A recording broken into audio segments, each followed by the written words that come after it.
दोस्तों आज के टाइम पे न जाने कितने सारे लोग बैंक अकाउंट फ्रीज समस्या से परेशान हैं और अपने अकाउंट फ्रीज करवाने के लिए तरह तरह के पापड़ बेल रहे हैं। प्रतिदिन वो फाइट कर रहे हैं, फिर भी उनका अकाउंट अनफ्रीज नहीं हो रहा है, क्योंकि बैंक अकाउंट अनफ्रीज करवाना आज के टाइम पे बहुत ज्यादा टफ हो चुका है। जब आप बैंक से कोऑर्डिनेट करते हैं, बैंक को बोलते हैं हमारे अकाउंट अनफ्रीज करिए, तो बस वो इतना बोलते हैं कि हमें साइबर सेल से एनओसी ला कर दो, देन हम इस अकाउंट को अनफ्रीज करेंगे। और जब आप साइबर सेल को कांटेक्ट करते हैं तो वहां पे कई कई बार साइबर सेल वाले ना तो कॉल का रिस्पॉन्स करते हैं और ना ही ईमेल का। तो फिर उस टाइम पे अकाउंट को अनफ्रीज करवाना बहुत ज्यादा टफ हो जाता है, बहुत मुश्किल हो जाती है। अब ऐसा नहीं कि हम अकाउंट को अनफ्रीज नहीं करवा सकते हैं, करवा सकते हैं, लेकिन ये वीडियो मैं आज इसलिए बना रहा हूं क्योंकि आज के टाइम पे देखो प्रतिदिन हजारों हजार व्यक्ति का अकाउंट फ्रीज हो रहा है। मुझे बहुत सारे कमेंट्स देखने को मिल रहे हैं दोस्तों, जब से मैंने इस टॉपिक पे वीडियो बनाना स्टार्ट किया। लिटरली यार इतने सारे कमेंट्स देख रहे हैं कि कभी मैं सोच भी नहीं सकता था कि आखिर इतने लोगों का बैंक अकाउंट भी फ्रीज होगा। जी हाँ, और ऐसे ऐसे मैसेज व्हाट्सएप पे प्रतिदिन बहुत ज्यादा आ रहा है। मैं लोगों का रिस्पॉन्स नहीं कर सकता हूँ, बहुत कम लोगों का मैं रिस्पॉन्स कर पाता हूँ। मैं अकेला हूँ, यथासंभव मैं रिप्लाई करने का, रिस्पॉन्स करने का कोशिश करता हूँ, बट जितना संभव होता है वही कर पाता हूं। इसी में से देखो एक ऐसा शख्स मिला जो कि एक पुलिसकर्मी है, और उन पुलिसकर्मी का बैंक अकाउंट पूरा डेबिट फ्रीज कर दिया एक पुलिस वाले ने, यानी कि साइबर सेल वाले ने। भाई आप सोच भी नहीं सकते हैं, देखो जब एक पुलिस वाले का बैंक अकाउंट फ्रीज हो जाता है और उन्हें अकाउंट अनफ्रीज करवाने के लिए पापड़ बेलने पड़ते हैं, तो फिर आम आदमी का क्या होगा। लोग फिर भी अलर्ट नहीं हो रहे हैं आज के टाइम पे। मैं कई बार बताया हूं कि कौन कौन से आपको काम नहीं करने चाहिए आज के टाइम पे, फिर भी लोग सुनते नहीं है, समझते नहीं और कंटिन्यू करते जाते हैं गलती, और फिर उनका बैंक अकाउंट फ्रीज होता जाता है। देखो दोस्त, अगर आज के टाइम पे आप कोई भी पोस्ट पे है, कोई भी पर्सन है, तो उससे कोई मतलब नहीं है साइबर सेल वालों को। वो सिर्फ देखता नहीं, वो बस एक कंप्लेंट लेते हैं और फिर धराधर सबका बैंक अकाउंट फ्रीज करता जाता है लिटरली। तो इसलिए दोस्तों मैं आप लोगों से बस इतना कहना चाहूंगा, चाहे आप कोई भी इंसान है, लेडीज है या फिर जेंट्स है, या फिर आप गवर्नमेंट जॉब में है, प्राइवेट जॉब में है, तो फिर आपको कहीं से भी यूपीआई ट्रांजेक्शन के से पैसा आता है तो ऑनलाइन पेमेंट एक्सेप्ट मत किया करें। अगर आपको कोई लीगल गेटवे से पेमेंट आता है, लाइक कोई प्राइवेट लिमिटेड गेटवे है, पेमेंट गेटवे, रोजर पे वगैरह, तो वहां से जब पेमेंट आता है तो वहां से आप पेमेंट लीजिए। लेकिन किसी व्यक्ति के नेम से पेमेंट आता है, लाइक देखो मेरा नाम है सुरेश, अगर सुरेश कुमार सिंह, ठीक है, या फिर सुरेश नेम से अगर कोई व्यक्ति के नेम से पेमेंट आता है, तो फिर आप वहां से पेमेंट मत लीजिए, नहीं तो आपका बैंक अकाउंट फ्रीज होने का संभावना है। तो देखो ये नेम से पेमेंट किन किन कारणों से आता है, लाइक अगर आप गेमिंग करते हैं या फिर P2P ट्रेडिंग करते हैं, ठीक है, या फिर अपने दोस्त यार से पैसा लेते हैं, अपने फैमिली मेंबर से पैसा लेते हैं, तो फिर आपका बैंक अकाउंट फ्रीज होने का ज्यादा चांसेस होता है, क्योंकि वहां पे किसी व्यक्ति के नेम से पेमेंट आता है। देखो अगर P2P ट्रेडिंग करते हैं तो क्या होता है उसमें कि किसी को आप बैलेंस के थ्रू यूएसडीटी किसी को आप देते हैं, फिर आपको वो बंदा यूपीआई पे या फिर बैंक अकाउंट में पैसा ट्रांसफर करता है। वो तो कोई व्यक्ति हो गया, व्यक्ति के नाम से पेमेंट आया, और वो लोग यूएसडीटी लेने के बाद कंप्लेन कर देता है, तो डायरेक्ट आपका फर्स्ट लेयर में कंप्लेंट आ जाता है, और उस टाइम आपके घर पुलिस भी आ सकती है और नोटिस भी आ सकता है, आपको जेल भी जाना पड़ सकता है। लेकिन रुको रुको, डरो मत, अगर फर्स्ट लेयर में भी आपका अकाउंट फ्रीज होता है ना, तो फिर आपको कोई पुलिस अरेस्ट नहीं कर सकती है और नहीं आपके घर कोई नोटिस आएगा। और नोटिस आता भी है, पुलिस आती भी है, तो आपके पास टोटल प्रूफ होगा, फिर पुलिस आपको कुछ भी नहीं कर पाएगी, ठीक है। और जो लोग रियली में फ्रॉडस्टर है, जो फ्रॉड करते हैं, लिटरली रियली में वो पकड़े जाएंगे और उसे जेल में बंद कर दिया जाएगा, ठीक है।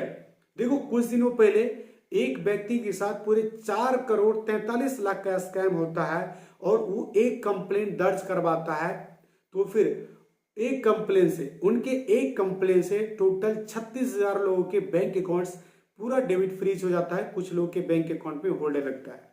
यानी कि कहने का मतलब है और यहाँ पे समझने वाली बात है, एक व्यक्ति ने एक कंप्लेन किया और 36,000 लोगों का बैंक अकाउंट इफेक्ट हो गया। इसका मतलब क्या सभी लोग स्कैमर है?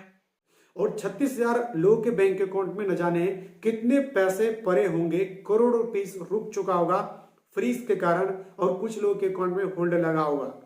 और इस पैसे को देखो, जो पैसा फ्रीज हो चुका है, जो होल्ड लग चुका है, उस पैसे से कोई भी मतलब नहीं हो, फालतू का पैसा पड़ा हुआ है। लेकिन जो अमाउंट फ्रीज होता है ना, उस पे भी जो सो इंटरेस्ट मिलता रहता है, तो कोई इशू नहीं है। लेकिन वो पैसा अटका है, बस वो आपके काम नहीं आएगा, ठीक है। इसलिए दोस्तों, अगर आप आज के टाइम पे कोई यूपीआई लेन देन कर रहे हैं, कुछ भी कर रहे हैं, तो मत क्या कीजिए, नहीं तो आपका बैंक अकाउंट फ्रीज होगा। और गेमिंग कर रहे हैं तो 90% चांस है कि मल्टीपल टाइम ट्रांजेक्शन लिए अपने अकाउंट में, तो मल्टीपल ट्रांजेक्शन पे कंप्लेंट आने का ज्यादा संभावना है, ठीक है। अब बात करते हैं इन शख्स का, इन पुलिसकर्मी का बैंक अकाउंट कैसे फ्रीज हुआ, ठीक है। तो देखो, उन्होंने जैसा कि मुझे बताया, वो एक पुलिसकर्मी है, ठीक है। मैं आपको वॉइस भी थोड़ा लगा देता हूं इनका, आप जरा सुनिए, ठीक है, ताकि आपको साफ साफ पता चले। मैं तो जॉब करता हूँ, पुलिस में हूँ, और मेरी वाइफ का शॉप है, मोबाइल एक्सेसरी का, कैश विड्रॉल का, मनी ट्रांसफ़र का, मोबाइल एक्सेसरी है, मोबाइल न्यू मोबाइल भी होते हैं हमारे पास। और वो जो अकाउंट है वो HDFC बैंक में है। की वेब की एक छोटी सी शॉप है, जहां पर सीएससी सेंटर की तरह चलता है। वहां पे कैश लेन देन होता है, बायोमेट्रिक के थ्रू, यानी कि आधार के थ्रू पैसा निकालते हैं, ठीक है। और इनके घर पे या फिर जहां भी इनकी वेब की एक शॉप है, जहां पे साइबर कैफे आप मान सकते हैं, वहां पे कैश लेन देन होता है, आधार के थ्रू पैसे विड्रॉ वगैरह होता है, ठीक है। और फिर फोटो स्टेट, ऐसा ही कुछ काम होता है, ठीक है। तो इनकी दुकान पे कोई व्यक्ति आता है और फिर इनके अकाउंट में कुछ पैसे ट्रांसफर करता है, और उसके बदले वो कैश लेके चला जाता है। वो तो बंदा कैश लेके चला गया, और दुकान पे कौन आता है?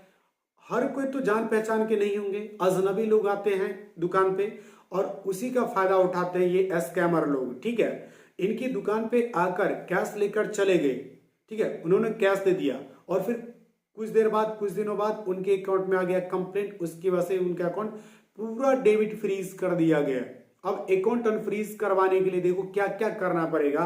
पहले तो बैंक जाना पड़ेगा, बैंक से डिटेल लेना है, और फिर साइबर सेल को कांटेक्ट करना है, ठीक है। पहली बात, साइबर सेल वाले कॉल उठाएंगे नहीं, अगर उठाते तो डायरेक्ट बुलाएंगे, ठीक है। या फिर अगर कॉल नहीं लगता है तो फिर आप मेल करेंगे, और मेल का कोई रिस्पॉन्स आएगा ही नहीं। बहुत रेयर केस में होता है, अगर आप 1000 साइबर सेल को ईमेल करेंगे तो उसमें से 1-2 साइबर सेल हो सकता है आपको रिस्पॉन्स करे, लेकिन ज्यादातर नहीं। 99.99% साइबर सेल वाले कोई रिस्पॉन्स नहीं करेंगे, ठीक है। तो इस केस में कैसे आप अपने अकाउंट को अनफ्रीज करवा सकते हैं, चलो मैं आपको बता देता हूं। बाकी मैंने आपको कई बार बताया भी हूं, ठीक है। तो दोस्तों, इसमें आप अपने नियर बाय, यानी कि डिस्ट्रिक्ट कोर्ट है, अच्छे वकील को, साइबर एक्सपर्ट वकील को हायर करके आप कोर्ट में पिटीशन फाइल करिए, देन गारंटेड वहां से आपका अकाउंट अनफ्रीज हो जाएगा। और जो होल्ड लगा है, लीन लगा है, इसको हटवाने के लिए चाहिए होगा एनओसी, ठीक है। और एनओसी मिलेगा साइबर सेल से। जब साइबर सेल के ऑफिशियल ईमेल आईडी से बैंक को जब एनओसी मेल होगा, देन आपका बैंक अकाउंट में जो भी होल्ड है, लीन है, वो पूरी तरीके से रिमूव कर दिया जाएगा, ठीक है। लेकिन इन शख्स के अकाउंट में देखिए, इनके अकाउंट में जस्ट फ्रॉड का पैसा आया, और इनके बदले, इनकी तो शॉप थी, तो कोई दूसरा बंदा या फिर जो फ्रॉडस्टर था वो कैश लेके चला गया, ठीक है। तो इस केस में क्या है, जब ये टोटल प्रूफ सबमिट करेंगे कोर्ट में, तो फिर उन्हें कोई एक्स्ट्रा पेमेंट रिटर्न करने की जरूरत नहीं पड़ेगी, ठीक है। तो हो सकता है शॉप का लाइसेंस मांग दे, शॉप का प्रूफ, ठीक है, और जो ट्रांजेक्शन हुआ है फोन पे पे, जहां पर भी, ये भी प्रूफ मांग दिया जाए, फिर ये पैसा रिफंड करने की जरूरत नहीं पड़ेगी, ठीक है। आज के टाइम पे देखिए दोस्तों, आपकी कोई छोटी शॉप है, बड़ी शॉप है, कुछ भी है, अकाउंट फ्रीज हो रहा है। ये क्या होता है कि साइबर सेल वाले जस्ट यार एक कंप्लेन लेते हैं और सबके अकाउंट तो फ्रीज कर देते हैं, और कहते हैं कि हम इन्वेस्टिगेशन कर रहे हैं। क्या इन्वेस्टिगेशन, हद है यार, बस केस लेकर सो जाते हैं इन्वेस्टिगेशन के नाम पे, ठीक है। इन्वेस्टिगेशन होती ही नहीं है, ठीक है। इसलिए अगर आपका बैंक अकाउंट फ्रीज हुआ है, होता है, और कम पैसा है, तो आप घबराइए नहीं, डरिए नहीं, ठीक है। ज्यादा पैसा है तो घबराइए, क्योंकि इसलिए कि पैसा आपका अटका हुआ है, ठीक है। फिर भी मैं कहूंगा कि घबराइए नहीं, जो भी समस्या है, जो भी प्रॉब्लम है, वो आज नहीं तो कल टल जाएगी, ये भी रातें गुजर जाएगी, मुसीबत के दिन टल जाएंगे, इसलिए घबराना नहीं है। लेकिन अगर आपके अकाउंट में कोई पैसा नहीं है, तो ऐसे भी अकाउंट को फ्रीज ही आप छोड़ देंगे, होल्ड ही छोड़ देंगे, तो कोई इशू नहीं है, कोई कुछ भी आपके ऊपर नहीं हुआ, ठीक है। और इस पे एक नया नियम आ रहा है दोस्तों, जहां पे जल्दी ही सबका बैंक अकाउंट अनफ्रीज हो जाएगा ऑटोमेटिक, चाहे आप अनफ्रीज करवाए या फिर नहीं करवाए, ठीक है। लेकिन फिर भी आपको एक्शन लेना पड़ेगा, उसकी वीडियो हम डिटेल में बनाएंगे, डिटेल में जानेंगे। लेकिन हमें आज ये बताना था कि अगर आप कोई भी व्यक्ति है कुछ भी कर रहे हैं तो ये मत सोचिए, बेफिक्र मत रहिए कि हमारा बैंक अकाउंट फ्रीज नहीं होगा, हम ऑनलाइन पेमेंट लेंगे, धराधर लेंगे, हम गेमिंग नहीं कर रहे हैं, P2P ट्रेडिंग नहीं कर रहे हैं, कोई टेलीग्राम टास्क नहीं कर रहे हैं तो हमारा अकाउंट फ्रीज नहीं हुआ। जी हाँ होगा, फ्रॉड का पैसा मार्केट में घूम ही रहा है, इसलिए हमेशा अलर्ट रहिए। आज की वीडियो बस इतना ही था। वीडियो आपको कैसे लगी कमेंट करके जरूर बताइएगा।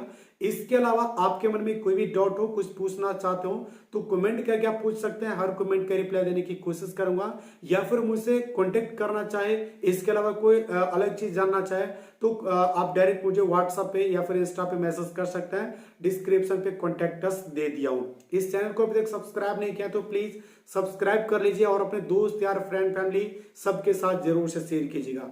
फिर मिलते हैं न्यू वीडियो में न्यू टॉपिक के साथ, तब तक के लिए